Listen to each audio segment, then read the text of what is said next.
Well, hello everybody, my name is Roger and welcome to my channel, Roger's Reads. So today I'm doing my mid-month February wrap-up. This is part one of my wrap-up. I was divided into two parts. First part in the middle of the month, although I'm a little bit late this month. February's kind of gotten away from me. And then I usually do the second part at the very end of the month or the beginning of the following month. So I read 8 books the first half of February, so I'm off to a pretty good start. You know, there's not really much else to do when it's 20 degrees below zero outside. So on to the wrap-up. The first book that I read this month was entitled The Binding, and this is by Bridget Collins. And I actually did a full-on review of this book, though I haven't uploaded it yet, so I should get that up on the channel in the next few days. So The Binding follows a young man named Emmett Farmer who, after recovering from a strange illness, receives an odd letter from a well-known bookbinder named Meredith, requesting that Emmett become her apprentice. Now, in this world, bookbinders are not someone who merely stitches together pages of a book, but rather what they do is remove portions of a person's memory and then store them in books for safekeeping. So people go to bookbinders to remove those memories that cause them pain, cause them grief, to forget an embarrassing mistake, or as a manner in which to hide a dark secret. So the books created from these memories have the power to change and destroy lives should they ever fall into the wrong hands. Now, if these books are ever destroyed, all of those memories in the book immediately come rushing back to the original, or the originator, I should say, which could have quite disturbing consequences depending on the reasons for the binding in the first place. So our hero Emmett unwillingly becomes involved with some dodgy bookbinders and finds himself plunged in a world of abuse, cruelty, depravity, and deception, leading to him having to make some really tough decisions. So I really love this book and I ended up giving it 5 stars. So the next book that I read this month was entitled The Sun is Also a Star, written by Nicola Yoon. I read this on my Kindle, so I don't have a physical copy of it. So I heard of Nicola Yoon and I wanted to pick up one of her books, so I decided to choose this one. So the story takes place over the course of one single day, 12 hours to be exact, in New York City, and follows our 2 main characters, Natasha and Daniel. Now Natasha, she's a science-minded gal and has dreams of becoming a data scientist. Daniel, on the other hand, has the heart of a poet and is a dreamer, and whose parents have very high expectations of him. So on this day, Daniel is on his way to an interview to get into Yale, a school he's only applying to appease his strict Korean parents. Today is also the day that Natasha and her family are to be deported back to Jamaica after they were exposed as illegal immigrants following her father's DUI. So she is on her way to an appointment with an immigration attorney in the hopes that he might somehow be able to stop the deportation process. So on this day, their stories overlap and they briefly meet. After having gone their separate ways, fate seems to be conspiring in their favor and they encounter one another once again. So Daniel is determined to make this science-minded girl fall in love with him, while she's convinced that love isn't real. And even if it is, she has no intentions of falling for this boy, given that she has to leave the country that day.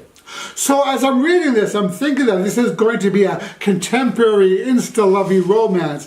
And while the story did revolve around the romance between these two, and it was a very cute romance, the book ended up being so much more than that. The story also explores in an eye-opening way the challenges faced by immigrants, as well as issues of belonging, of family, race, heartbreak, and how the smallest of actions can change the course of our or someone else's entire life.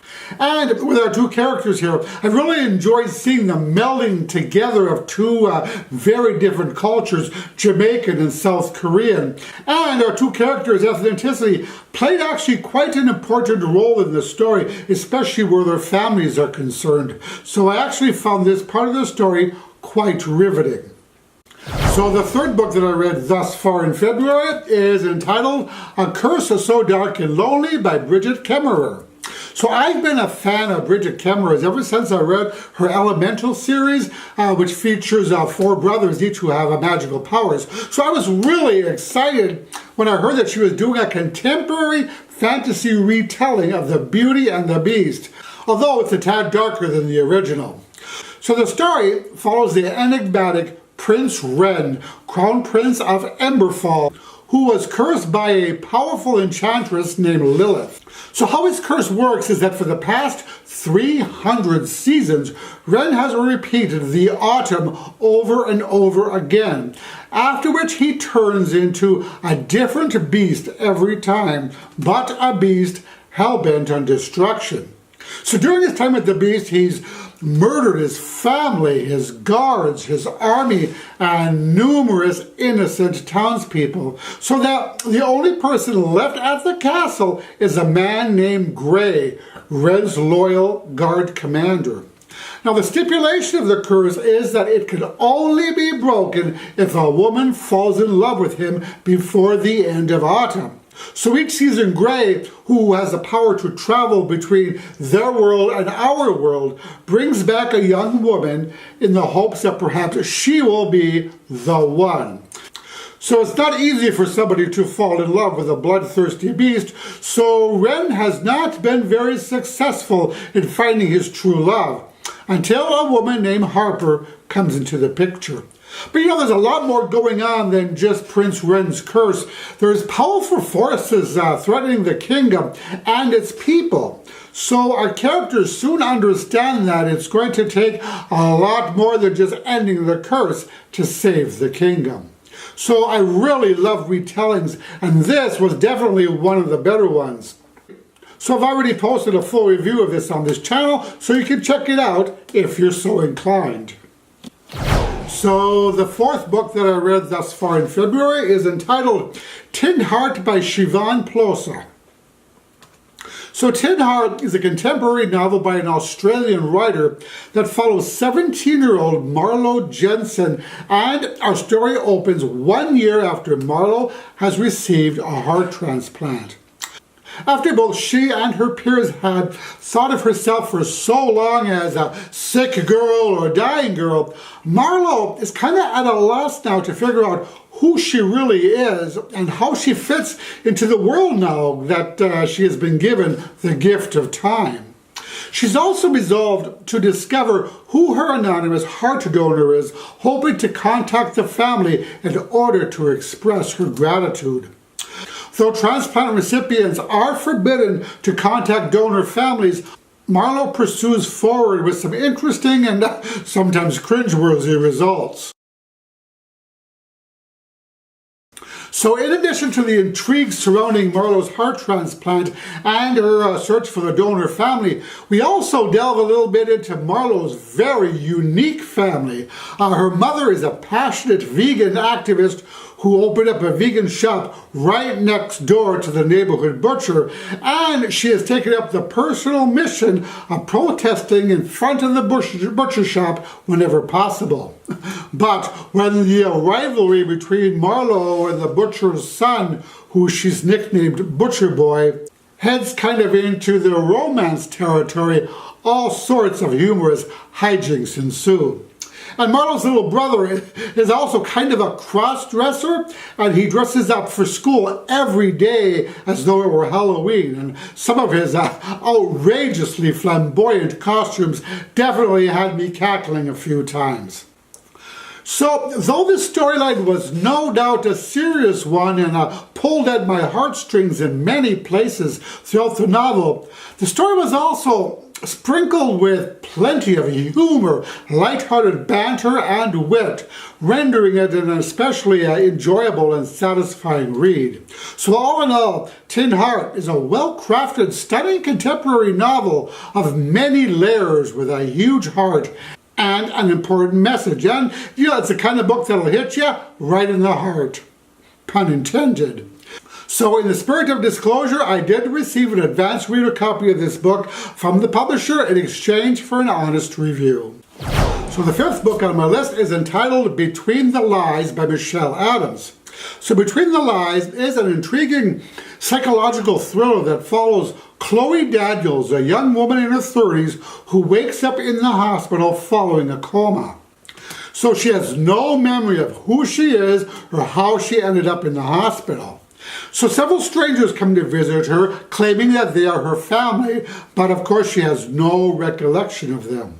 As she begins to recover, she learns that she was in a terrible car crash. And as the story unfolds, Chloe begins to have vivid dreams and flashbacks of both the night of the accident and her life before.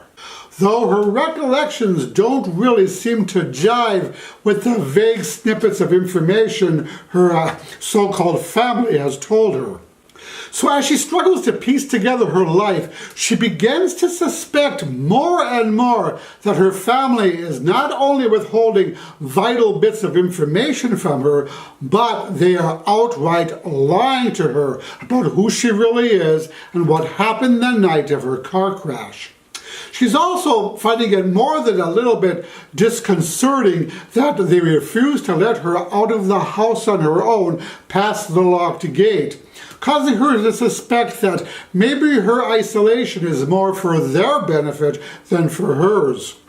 So at some point she realizes that the only way she's going to discover what really happened to her is to escape the prison into which her family has locked her. So then what follows is a riveting story that unravels slowly as several chilling details about Chloe's past leading up to her present are revealed. And it's now up to Chloe to read between the lies in order to uncover the truth. So I really enjoyed this novel, and it's not published yet. It'll be out on March 1st. So as of the time of this video, that's a couple weeks away. And again, in the spirit of disclosure, I did receive an ARC of this book in exchange for an honest review, and as always, all opinions are my own. So the next book I read in February was entitled Vicious by V.E. Schwab. Yes, I know, I'm a little late to the program with this one, but I've been meaning to get to this one for quite a while now. It's been sitting on my shelf, so I sat down, the Saturday before last, and read the entire thing from start to finish. And I thought it was absolutely amazing. So the story follows two college roommates, Victor and Eli, who share an interest in studying adrenaline near-death experiences. So the two of them came up with a theory that if a person undergoes such a near-death experience under certain conditions, they could develop extraordinary abilities, superhuman abilities even. So their theory moves from the academic to the experimental, but in doing so, things go horribly wrong, and as a result, Victor ends up in prison. So then we fast forward 10 years to a point shortly after where Victor breaks out of prison. And Victor only has one goal in his mind: to kill Eli no matter what. So he puts together a motley crew to assist him in destroying the man who was responsible, or at least in Victor's mind, for his time in prison. Meanwhile, Eli is on a dark path of his own and has taken on the mission of exterminating every other superpowered person that he can find, aside from his accomplice whose powers prevent Eli from harming them. So while reading this, the first thing that came to my mind was that both of these fellows, our two main characters here, are sociopaths. They're both manipulative, cunning, show no remorse, shame, or guilt when they harm others, and see their harmful behavior as justified regardless of who or how much one gets hurt in the process. So both our characters, our two main characters, sharing these traits, certainly made for an interesting read. So here we have terrible power on both sides as both of the arch nemeses are driven forward by feelings of betrayal, jealousy, and a thirst for revenge. And each will fight to the death because there can only be one left standing at the end. So this was truly an engaging story, and I love the idea of the two extremely complex but more or less unlikable, morally ambiguous characters, anti-heroes even, who both blur the lines between good and evil. I will say that in this book there really was no clear-cut good versus evil, which made the read incredibly fun. So all in all, this was a 5-star read for me with an explosive ending, and I really can't wait to dig into the next book in the Villains series, which is Vengeful, which I also have on my shelves. I'm going to try to get to it in March, I think.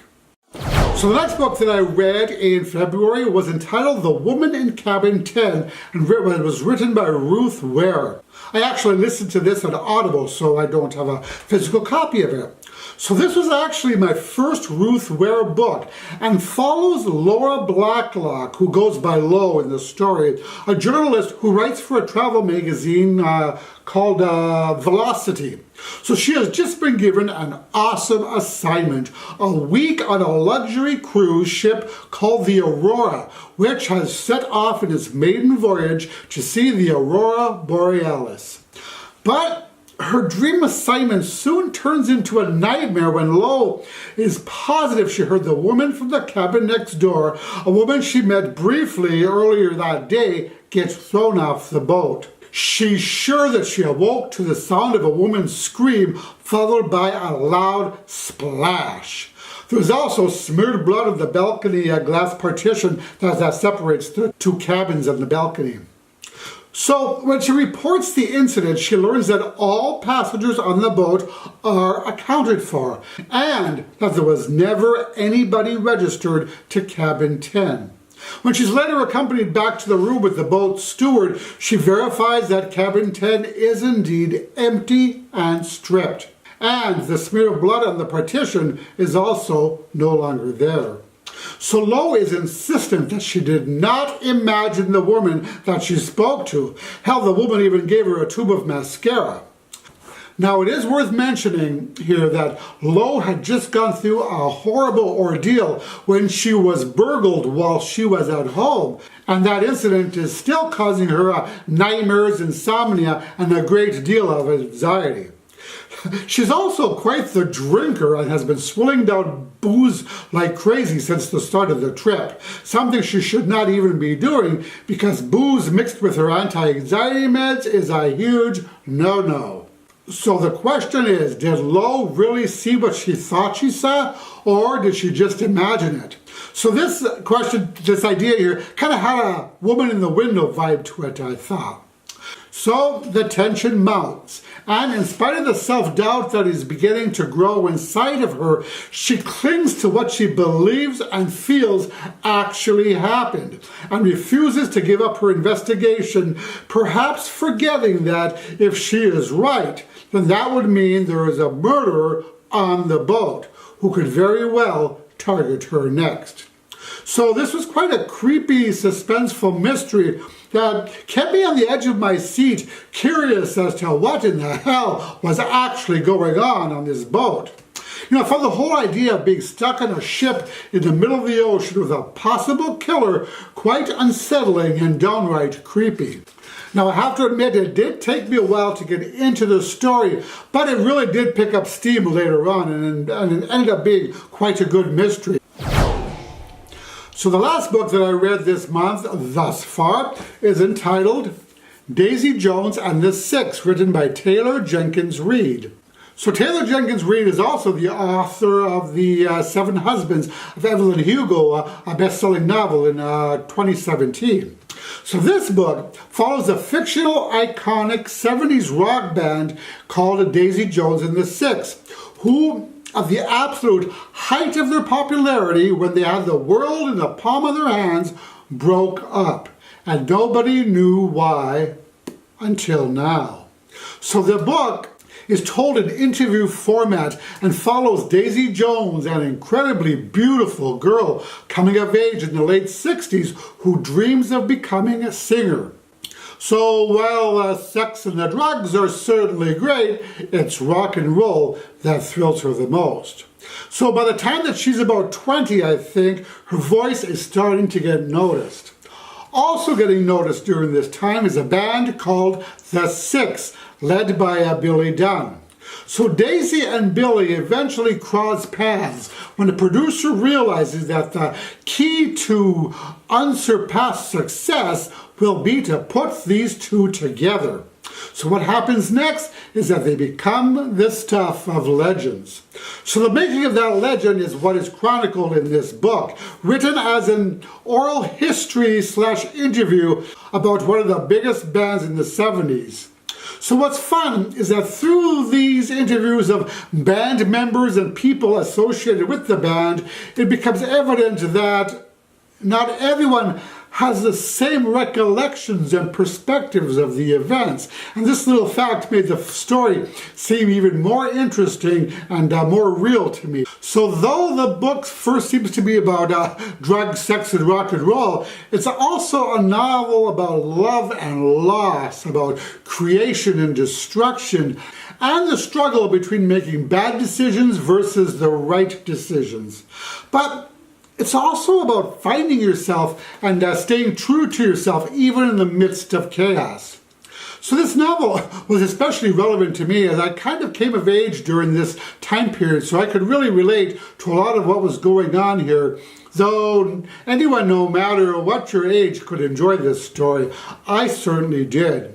It's also worth mentioning that this is going to be turned into a television series on Amazon with Reese Witherspoon directing. So I'm really looking forward to this and to seeing how they're going to adapt this book to a TV series. And again, in the spirit of disclosure, I did receive an advanced reader copy of this book in exchange for an honest review. And it's going to be published on March 5th. So as of the time of this video, it'll be out in about 2 weeks or so. So that is it for my February mid-month wrap-up. Part 2 of the wrap-up will be towards the end of the month or the beginning of March. And that about does it. As always, I thank you so much for watching. I really appreciate all your support. And if you like this video, please click the like button below, as that really helps my channel out. And that's a wrap. I will talk to you in the next video. Roger and out.